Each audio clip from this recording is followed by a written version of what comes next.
पुण्यातील सर्वात प्रसिद्ध गणेश मूर्ती म्हणजेच दगडूशेठ हलवाई गणपती बाप्पाची मूर्ती. पण ही मूर्ती इतकी लोकप्रिय का झाली? ही कथा सुरू होते 1893 सालापासून. त्या काळी पुण्यात प्लेगची भीषण साथ आली होती.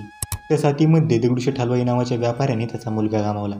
त्याला प्रचंड दुःख झालं, पण त्या दुःखातून बाहेर पडण्यासाठी त्यांनी भगवान गणेशाची एक सुंदर मूर्ती प्रस्थापित केली.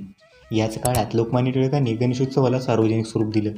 दगडूशेठ गणपतीच्या मंडपात सभा भरू लागल्या, समाजजागृतीचे कार्यक्रम सुरू झाले आणि या मूर्तीसमोरूनच स्वातंत्र्य लढ्याची ठिणगी पेटली.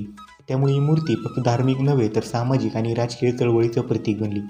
दगडूशेठ गणपतीची मूर्ती साधी पण तेजस्वी आहे. भक्तांना तिच्या डोळ्यातून अपार करुणा आणि प्रेम जाणवतं. आज या गणपती बाप्पाला लाखो रुपये किमतीचे दागिने अर्पण केले गेले आहेत.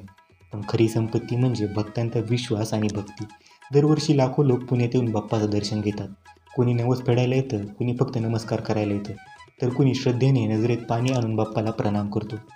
एका व्यापाऱ्याच्या वैयक्तिक दुःखातून जन्मलेली ही मूर्ती या संपूर्ण महाराष्ट्राला भक्तीत एकत्र आणते.